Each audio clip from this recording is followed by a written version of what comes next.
ఇది చాలా ఇంపార్టెంట్ వార్త. ఎందుకంటే ప్రభుత్వంలో ఉన్నవాళ్ళు కానీ లేదంటే ప్రతిపక్షంలో ఉన్నవాళ్ళు కానీ ఏదైతే నిరంతరం వాడేటటువంటిది హెలికాప్టర్లు కానీ విమానాలు కానీ వాడతారు. ఎందుకంటే ప్రజలకు దగ్గరగా రీచ్ కావడానికి, తొందరగా వెళ్ళాలంటే. సో కానీ ఈ మధ్యకాలంలో మనం చూసినప్పుడు మహారాష్ట్ర ఉప ముఖ్యమంత్రి అజిత్ పవార్ గారు ఏదైతే ఈ విఎస్ఆర్ వెంచర్స్ అనేటటువంటి వాళ్ళకి సంబంధించినటువంటి విమానాన్ని వాడారు, దానిలో ప్రమాదం జరిగింది. సో ఆయన దుర్మరణం పాలయ్యారు.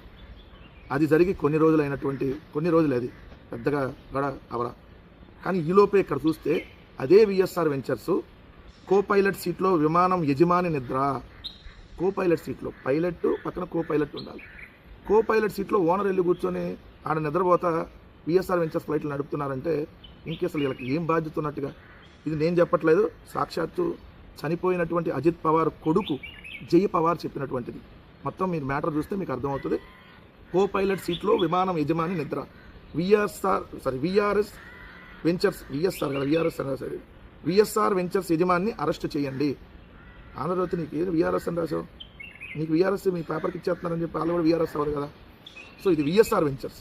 సో విఎస్ఆర్ వెంచర్స్ యజమానిని అరెస్ట్ చేయండి. తన తండ్రి అజిత్ పవార్ మరణానికి కారణమైన విఎస్ఆర్ వెంచర్స్ విమానాల నిర్వహణలో తీవ్ర నిర్లక్ష్యం ఉందని ఎన్సీపీ నేత జై పవార్ ఆరోపించారు. దానికి నిదర్శనమని చూపుతూ సోమవారం సోషల్ మీడియాలో ఒక వీడియో పోస్ట్ చేశారు. ఆ పోస్టులో విఎస్ఆర్ వెంచర్స్ యజమాని రోహిత్ సింగ్ సాధారణ బట్టలు వేసుకొని విమానం ఎడమ వైపు పైలట్ సీట్లో కూర్చొని దర్జాగా నిద్రపోతున్నారు. పక్కనే కుడివైపు పైలట్ సీట్లో కూడా యూనిఫామ్ వేసుకుని ఇంకో పైలట్ విమానాన్ని నడుపుతున్నాడు. విమానం గగనతలంలో ఉండగా తీసిన ఈ వీడియో ఆ సంస్థ విమానాలను నిర్వహిస్తున్న తీరుకు నిదర్శనమని జై పవార్ చెప్పారు. విచారణ ముగిసే వరకు విఎస్ఆర్ వెంచర్స్ విమానాలను ఎగరకుండా చూడాలని అన్నారు. శరద్ పవార్ వర్గం ఎమ్మెల్యే రోహిత్ పవార్ కూడా వీడియోను షేర్ చేస్తూ రోహిత్ సింగ్పై కఠిన చర్యలు తీసుకోవాలని డిమాండ్ చేశారు. పోలీస్ స్టేషన్లో సిఐడి కార్యాలయంలో ఫిర్యాదు చేస్తే కేసు తీసుకోవట్లేదని కూడా వాళ్ళు చెప్పారు. ఈ విఎస్ఆర్ వెంచర్స్ ఎవరిది? చంద్రబాబు నాయుడు గారి మరో అక్రమ సంస్థ. చంద్రబాబు నాయుడు గారు పెట్టుబడి పెట్టినటువంటి సంస్థ. ఈ విఎస్ఆర్ వెంచర్స్ అనేది హెరిటేజ్ వాళ్ళకి సంబంధించి, హెరిటేజ్ ఫిన్లీఫ్ ఉంది కదా, ఆ హెరిటేజ్కి సంబంధించి వాళ్ళు విఎస్ఆర్ వెంచర్స్లో డబ్బులు పెట్టారు. హెరిటేజ్ వాళ్ళు అంటే విఎస్ఆర్ వెంచర్స్లో పెట్టుబడి ఎవరిది? హెరిటేజ్. ఈ విఎస్ఆర్ వెంచర్స్ని రాష్ట్ర ప్రభుత్వం తరపున విమానాలని, హెలికాప్టర్ని వాడతారు. వాళ్ళకి డబ్బులు తెలుస్తారు. అప్పుడు ఎవరికి వెళ్తాయి?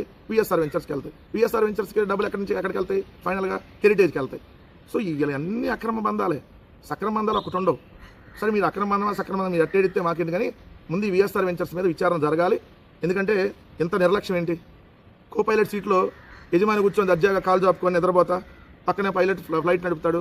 అసలు ఆ క్రూలోకి వెళ్ళటానికే పర్మిషన్ ఉండదు కదా, కాక్పిట్లో ప్రవేశానికే చాలా నిబంధనలు ఉంటాయి కదా, ఎట్లా వెళ్ళారు? సో దీని మీద విచారణ జరగాలని ఈరోజు